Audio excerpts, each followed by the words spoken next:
Warning, it's obviously all spoilers in there.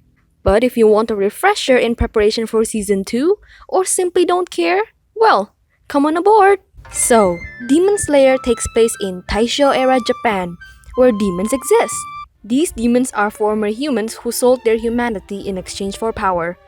The more humans the demons feed on, the stronger and more bizarre their superpowers, aka blood art, become. To make it even worse, they can only be killed through very specific means. 1. Being exposed to sunlight. 2. Decapitation from only by using special weapons forged by steel that can absorb sunlight. And 3. Being injected with poison extracted from wisteria flowers. Any other way and you'll just be stalling for your inevitable game over. Very OP, aren't they? So how does humanity even fight back? Like other numerous shonen series, there exists a secret society known as Demon Slayer Corps, who has been fighting on behalf of the feeble humans for who knows how long. These fighters, however, are entirely human. Then how do they keep up with DX humans on supernatural steroids? The answer is breathing styles. They are this special breathing technique that allows a human to be as strong as a demon while staying 100% human. The breathing styles themselves doesn't seem to be limited to a theme though. Aside from the obvious elemental techniques such as fire, water, and the likes, we also have insect, beast, sound, and love? How do insect breathe? Beast and sound breathing would probably be similar, aka breathing menacingly like you've been playing a 10-hour no-hit run on Dark Souls. And then there's the last one, love breathing. I'm not going to even try. It'll probably make sense later in the series, or maybe not. Don't worry about it. Our main protagonist is Tanjiro Kamado. He is a kind-hearted boy who comes home one day from work only to discover that his family has been decimated by a demon. Only his sister Nezuko survives, but even then, she has been transformed into a demon, though not completely mindless and uncontrollably bloodthirsty like other demons. Then, a demon slayer, Giyu Tomioka, appears, wanting to kill Demon Nezuko. Of course, dear Oni-chan here fights back to protect her and promises to turn her back into human. Surprisingly, Nezuko also shows signs of humanity and protects Tanjiro in return. Giyu is impressed and sees their potential, so he lets Nezuko go and sends Tanjiro to his trainer Sakonji Urokodaki to be trained. After making a straw basket so that Nezuko can travel while being protected from sunlight, Tanjiro stumbles on a demon. Both of them manage to defeat said demon though. However, Tanjiro shows reluctance in dealing the finishing blow himself, letting the daybreak sunlight burn it into ashes.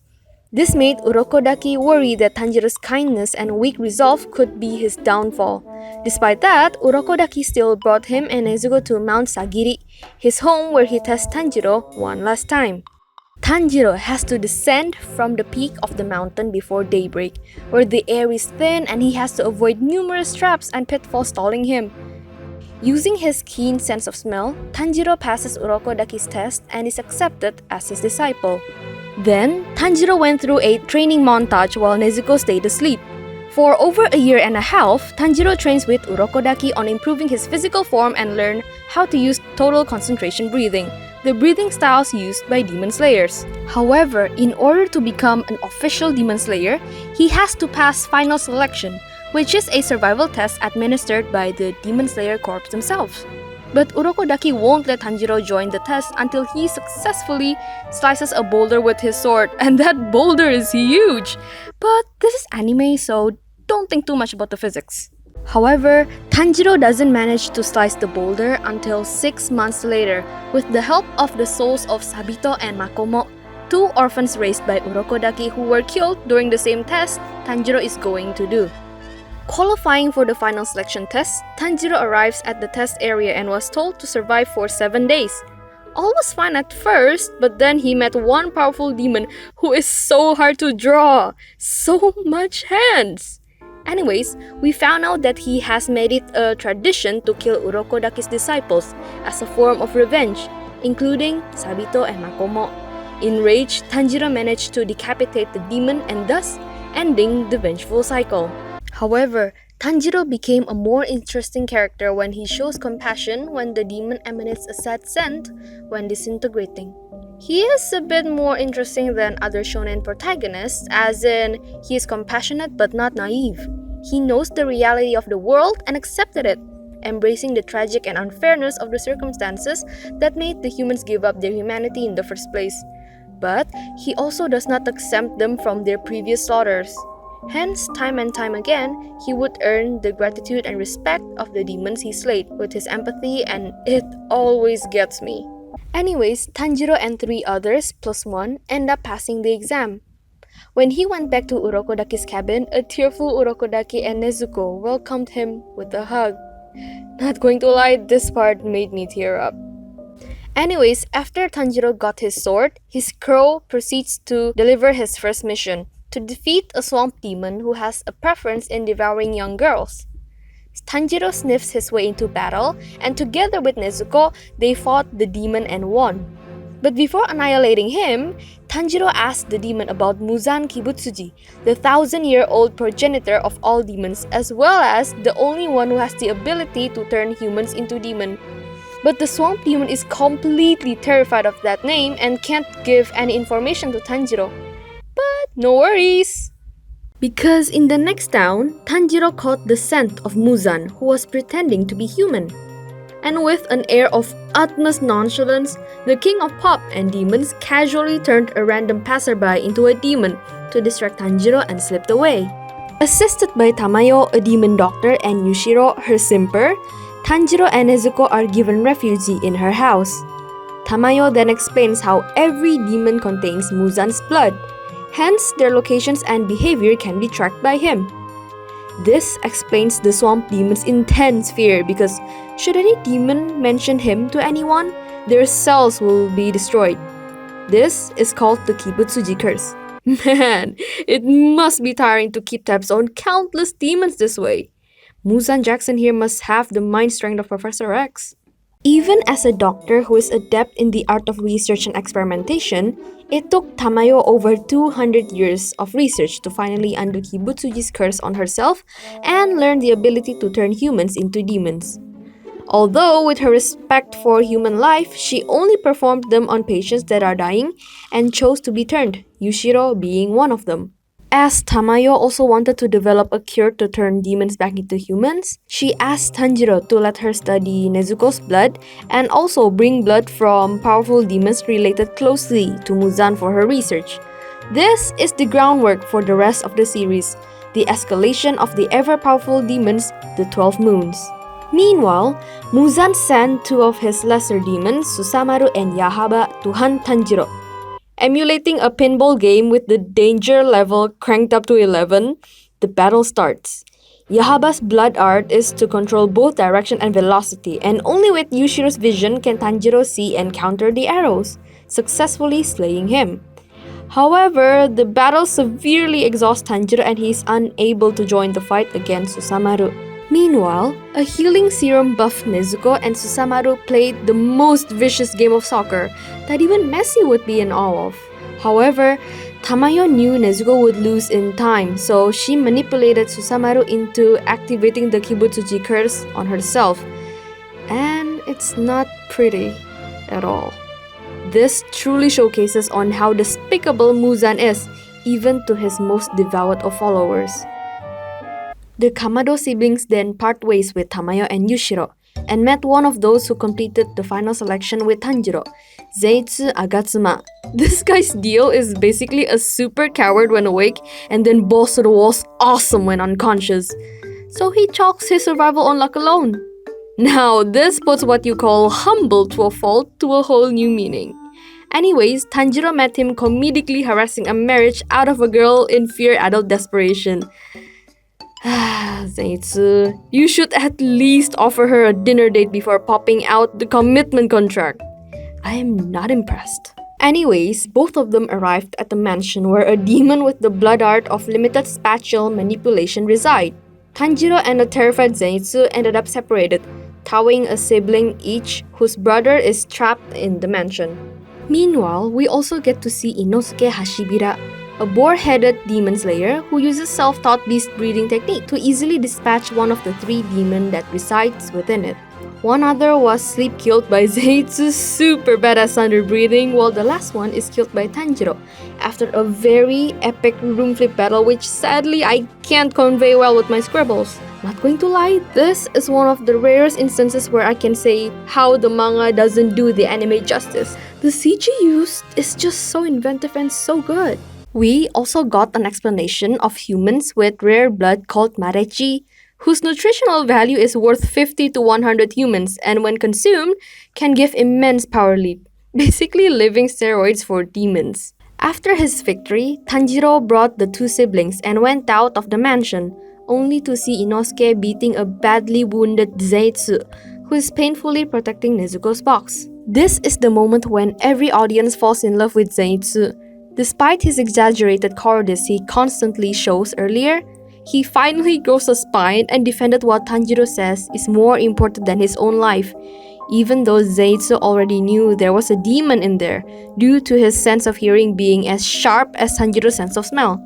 But he still trusts that Tanjiro had a reason, and it's a good reason at that. The sharp contrast just makes this scene even more powerful for Zetsu's character development. Then, Tanjiro and Inosuke proceeded to have an awesome hand-to-hand combat with super flexible acrobatics and quite a number of breakdancing chops, courtesy of Inosuke.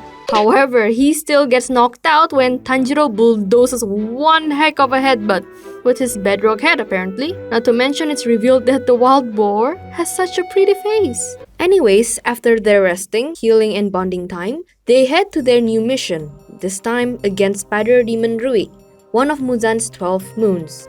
Rui himself is a twisted individual who desires the close bonds of a superficial family to fill the empty hole in his heart. He does this by having something like a psychopathic roleplay in which he expects other demons to perform their roles as a designated family member. And if their roles do not satisfy Rui, they are as good as dead. The family members now consist of Rui as the son, a father, elder son, daughter, and mother, in which the latter and many others already not alive are forced into their role using terror and abuse. Hence, when mother realizes that she'll be released from her suffering, she lets Tanjiro strike her down with his gentlest water technique. Meanwhile, Zetsu flees from the elder son, whose venom can turn humans into spiders, and Zenitsu was bitten. In his fear, Zetsu faints and his unconscious body remembers the one form of thunder breathing he perfected to kill the elder son. The visual of this fight is so good! The lightning colors, the effect, the spectacle. I can't help but fawn at this show. Meanwhile, Oyakata-sama, the head of the Demon Slayer Corps, receives news of the death of many of his slayers in Rui's domain, and decided to send two of the highest-ranking slayers, the Hashiras, Tomioka, Gyu, and Shinobu Kocho, to the mountain as backup, which proved to be the right choice as Shinobu managed to save a dying Zetsu and administer the antidote to the spider poison. Meanwhile, Inosuke and Tanjiro came across Father Spider, both barely able to scratch him, and Tanjiro is flung out of the battle. Alone, Inosuke was almost killed by the evolved Father Demon until Gyu came to his rescue, elegantly dispatching him, showcasing the true might of a Hashira. Meanwhile, Tanjiro landed straight into the area where Rui was abusing his sister, the daughter spider. Tanjiro calls Rui out on his BS family ideals and they fight. When Nezuko protects Tanjiro from Rui, he sees their genuine bond between siblings and wants her to himself, capturing her. Enraged, Tanjiro wields his broken sword, rushing forward using pure momentum and the most incredible series of scenes, that is Demon Slayer episode 19, that breaks the internet. Nezuko then activates her blood demon art and Tanjiro, his father's son breathing style, to finally behead Rui. I am not going to lie. I cried uglily while watching this episode. While all other fight scenes are praised for their sheer spectacle, this episode has that in spades along with spine-chilling build-up of scenes and that beautiful song. There is a reason why this episode is the one that changes the trajectory of its popularity. Some people would say it's overhyped, but I personally don't think so. This series truly is a magnificent work of art that touched a whole lot of hearts, including this nerd art here. Excuse me while I cool down from my incessant squealing and ugly crying. But despite the epic showdown, we found out in the next episode that Rui used his own thread to cut his own neck so that Tanjiro's blade would pass through him safely. I guess it's more appropriate this way because Tanjiro is still low of rank and he still has a lot of growing to do. It would be more realistic if a Hashira is the one who defeats one of the 12 moons. As realistic of a show about demons versus humans who can breathe deeply at least. And that is what happens. Gyu used a breathing form he created on his own and effortlessly killed Rui. After killing Spider Daughter, Shinobu went to kill Nezuko but is thwarted by Gyu. Then one of the most adorably awkward set of conversations take place. Gyu is just so relatable and I love it. And before any of the fights become deadly, the messenger crow announces that Tanjiro and Nezuko be brought to headquarters alive. There, we meet all 9 Hashiras: Gyu, the water pillar, Shinobu, the insect pillar, Kyojiro Rengoku, the flame pillar, Tengen Uzui, the sound pillar, Mitsuri Kanroji, the love pillar, Muichiro Tokito, the mist pillar, Gyomei Himejima, the stone pillar, Obanai Iguro, the snake pillar, and Sanemi Shinazugawa, the wind pillar. And I gotta say, their designs are very well done. Ties into the uniform theme but still very distinct from each other. Anyway, when the blind Oyakata-sama states that he has sanctioned Tanjiro and Nezuko, the majority of Hashiras object. And even through the letter of faith from former Hashira Urokodaki saying that he, Tanjiro, and Gyu used their lives to vouch for Nezuko's human emotions and control, they still wouldn't accept it. Oh, and by the way, Shinobu, I don't care what you say, but I, and a lot of Kimetsu no Yaiba fans no, love Gyu, so you know nothing. This is another scene when we, along with Tanjiro, felt awe and respect towards Gyu. Then, Sanemi tests Nezuko by practically bearing his blood hoping that she'll be enticed to eat him. But of course, she resists and it doesn't work. Then, both Nezuko and Tanjiro are relocated into Shinobu's manor to heal and train along with a still short-limbed Zenitsu and an emo Inosuke. Their training involves stretching and physical training, wasting good tea, and an intense game of tag. However, their main level up training is to be able to use total concentration breathing 24/7. When everyone has fully recovered and mastered said breathing, they set off to the Infinity Train movie to assist Rengoku, and that ends Season 1. A big reason why this show is noticed is because of the visual animation along with the very attractive and distinct visual design. UFO Table really knocked this out of the park. Every slash is a work of art and it's just breathtaking. I initially don't want to take on this series until I have uploaded a few other videos in fear of not doing this series justice. But seeing as Season 2 is around the corner, I'd figure I should do this as a celebration and make this series my first episode. And you know what they say about anything first? It'll always have a special place in my heart and this series truly deserves it. Thank you, Gotoge Sensei, for creating such a beloved series, and thank you, UFO Table, for being the absolute best at crafting such a masterful work of art that decimates all sorts of records. Also, if you want me to cover the Infinity Train Arc movie or any other series, comment down below. And also, don't forget to like, beru, and subscribe!